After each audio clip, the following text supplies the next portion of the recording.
We've been told that success equals productivity plus pushing plus proving, right? Or that rest equals laziness, or that emotions equal weakness, right? So it seems like it is easier to follow a masculine path to success. However, we end up feeling disconnected, we end up feeling exhausted, and we end up questioning everything. Welcome to the Glow Up Revolution podcast, a podcast for overgivers, overachievers, and the strong ones in the room. We discuss everything from neuroscience-based burnout prevention to magic spells we can cast for upcoming job opportunities and everything in between. Welcome. Sit back, relax, and enjoy.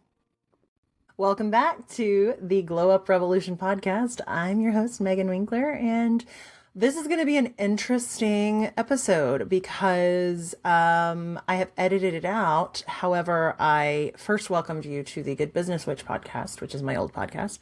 And then I said, welcome back instead of welcome back. So we're just going to roll with it. It's fine. The thing is I don't pretend to be perfect. And this is a perfect example of that imperfection. That said, let's dive into today's podcast episode, which is really all about the heroine's journey.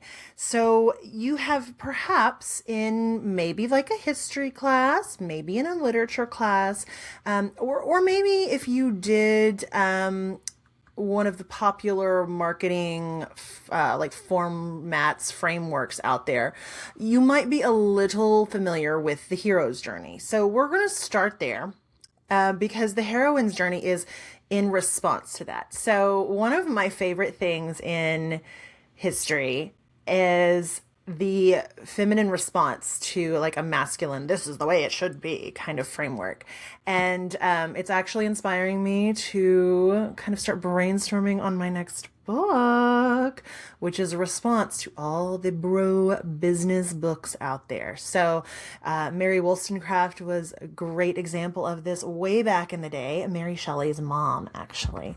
And she wrote the Vindication of the Rights of Woman in response to John Locke's Vindication of the Rights of Man. And I literally, it's over here on my bookshelf.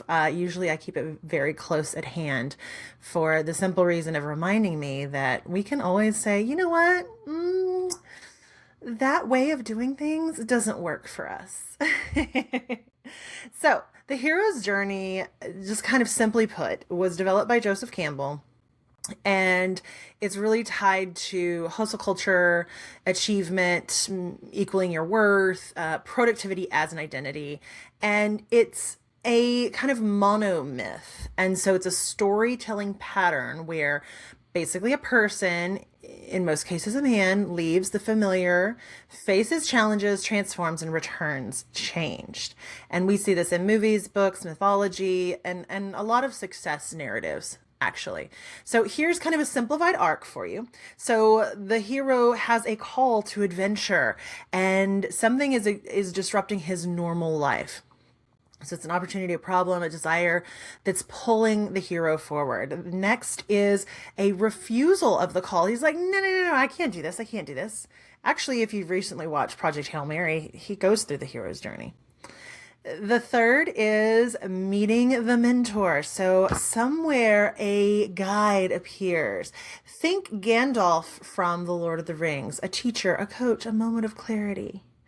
Next, there is a crossing of a threshold of some sort. So there's a point of no return. Our hero has committed and he enters the unknown. However, we know from Project Hail Mary that he didn't really choose that threshold crossing, but no spoilers, darlings. If you haven't seen it yet, you really should. The next step is the tests, the allies and the enemies. So think Odysseus in the Odyssey, Ulysses, all of this. The challenges begin, the skills are built, the relationships form, the obstacles intensify, the battles fought. The ordeal then comes up, the biggest challenge, right? This is the hero's lowest point and the biggest test. He is facing his core fear, his core conflict is happening right now. Then step 7 is the reward. There's a breakthrough. He wins. He has this amazing insight, something like this. This is a transformation. And then he sets off the road back to the Shire. He is returning to his real world with what he has gained. And then there is this point of resurrection, which is just so religious coded. But it is this final test of proving that the transformation really is real, that our hero has fundamentally changed for the better, we hope. And then he returns with the elixir, right? He comes back with something valuable to share. He has wisdom, power, healing, solution, tales of heroicism, the ring getting tossed into the fires of Mordor, whatever it is.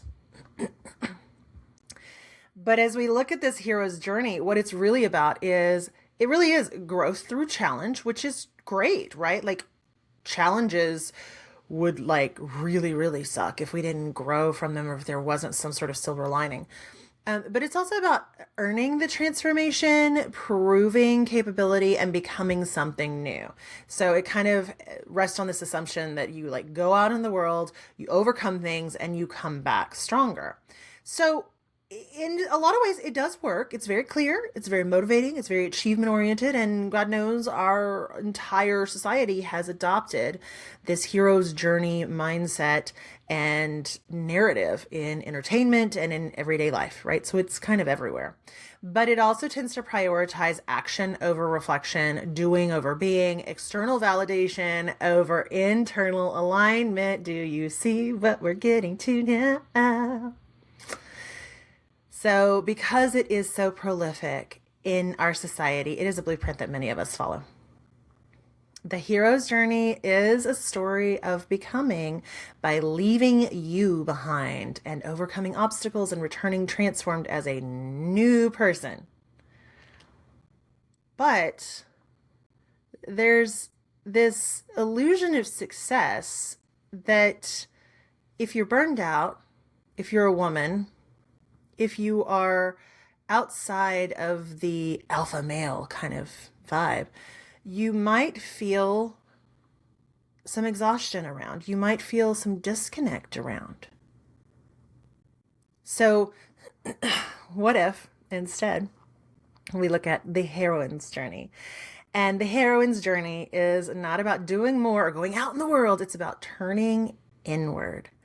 So Maureen Murdoch wrote The Heroine's Journey in response to the classic hero's journey popularized by Joseph Campbell. So while Campbell's model centers on achievement, conquest, external validation, fighting the wars, going up against the bad guy, all this, Murdoch explores the psychological and the spiritual journey of healing, the split between the feminine and the masculine within a woman's psyche. And what I think is really cool about this, and I want to make it super, super clear, is this is not necessarily about being a woman.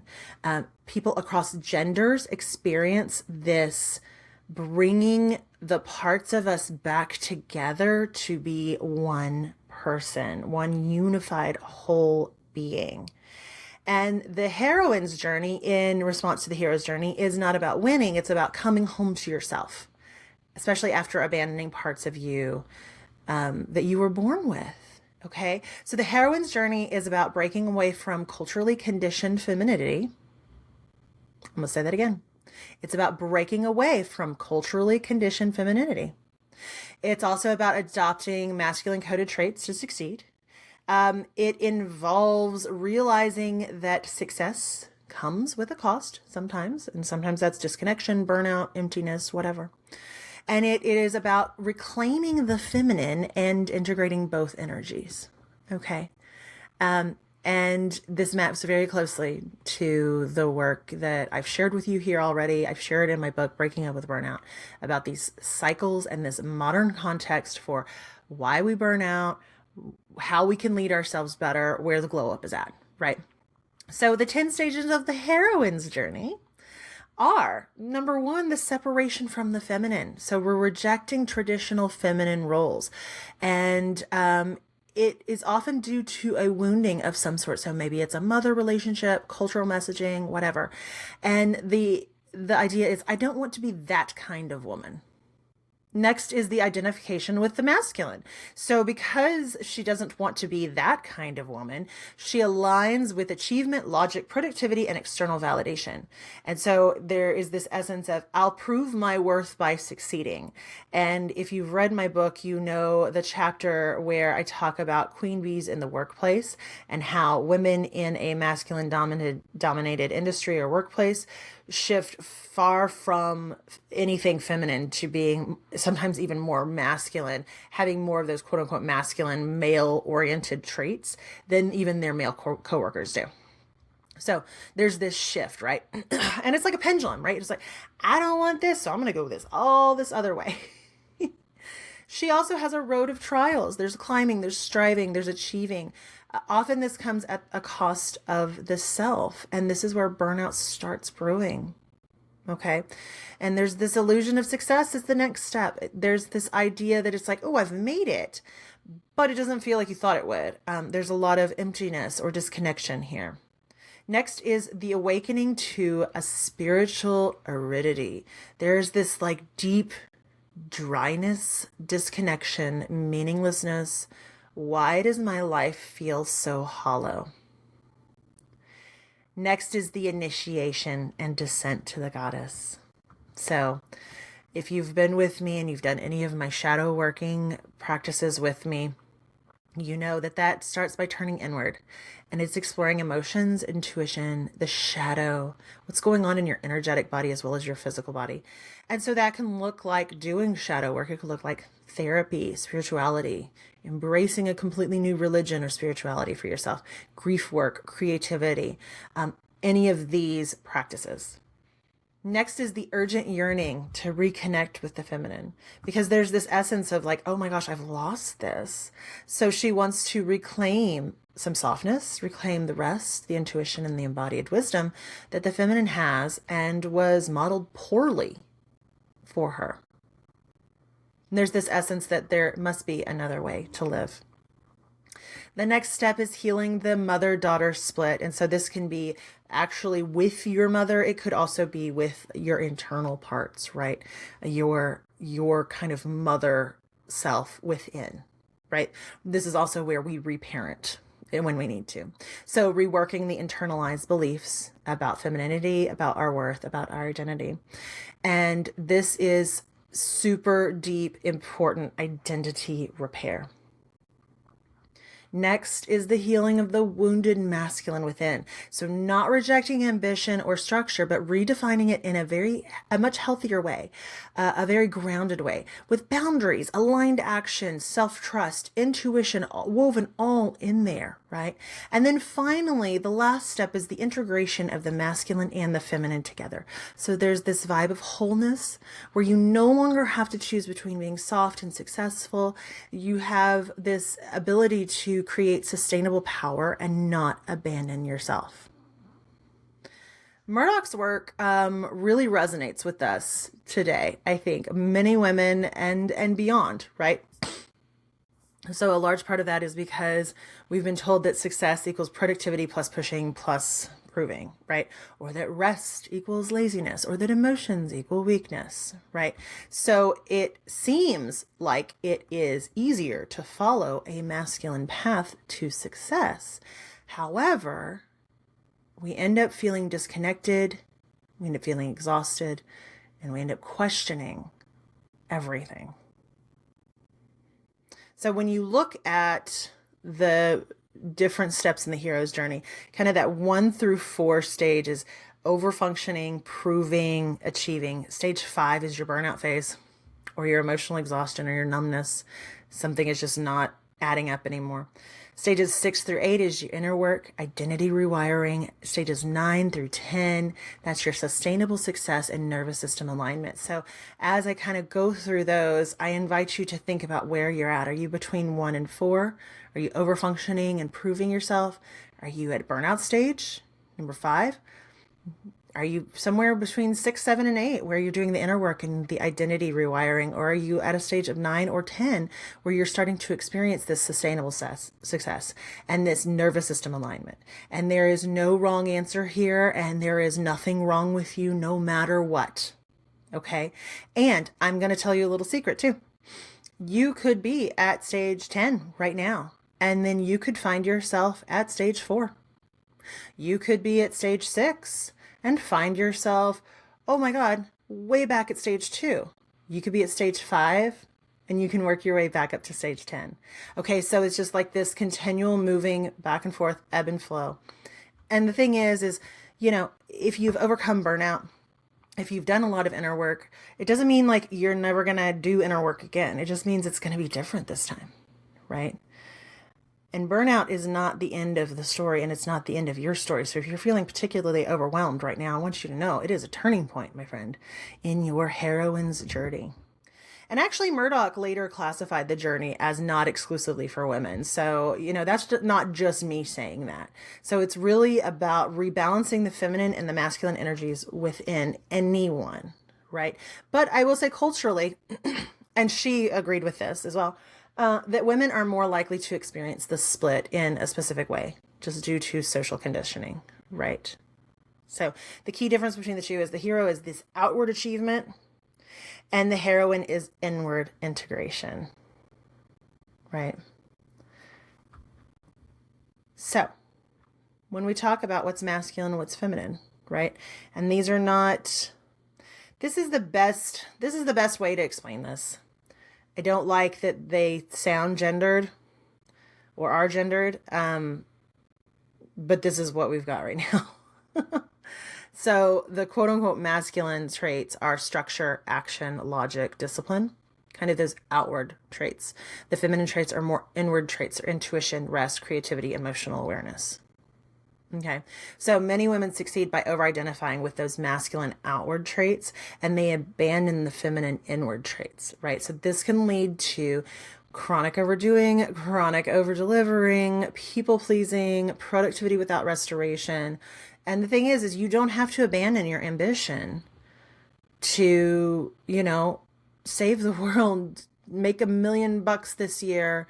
I don't know, conquer something new in your industry. Like, you don't have to abandon that ambition in order to make it sustainable so that it works for you.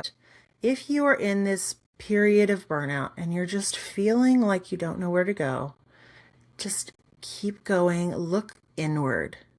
Stop looking outward so much. Look inward. Even if it's just about one part of your life, look inward and see what you found.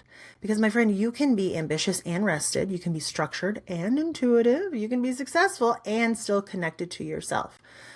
And you do that through making and creating and honoring boundaries, looking at productivity through a new lens, and establishing self-trust with yourself on an energetic and emotional level. Okay. So that is what I have for you today. It was a quick and dirty overview of the heroine's journey versus the hero's journey.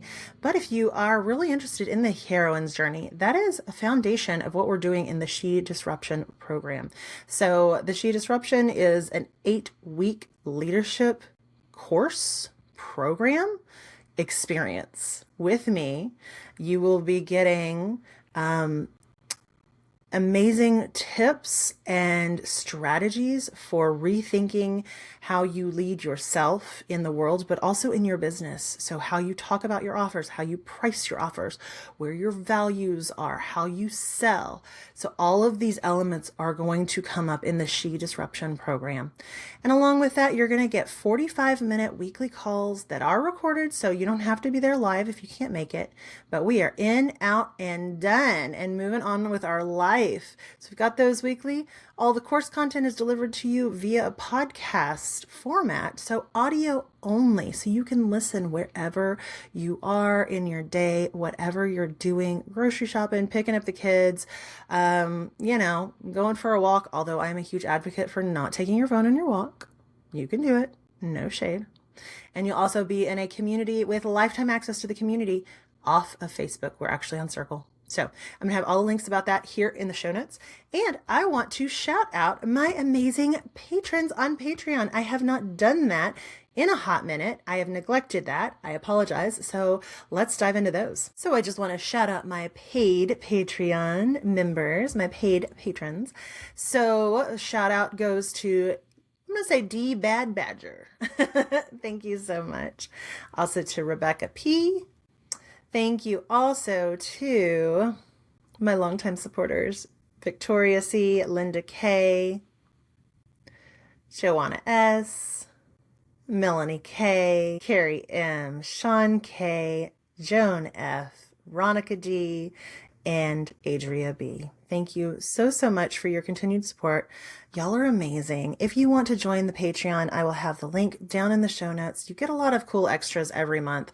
You get a weekly tarot card and little mini astrology forecast just to kind of help you through your week. It's a great thing to open up on Sunday morning and do a little journaling for the week as you're planning for the week ahead. You also, depending on the tier you pick, get access to really cool PDF downloads. Sometimes some extra bonus content. I recorded about 15 extra minutes last week, and that is available to paid Patreon members only. So come hang out, join for free if you'd like, or join for as little as $3 a month. I would love to have you. And if you have any questions, any ideas for the podcast you'd like me to cover, or if you want to work together, shoot me an email at hello@meganwinkler.com. I'll have all the links in the show notes. And until next time, my friends, stay hydrated, stay safe, take care of each other, and as always, stay magical. Bye.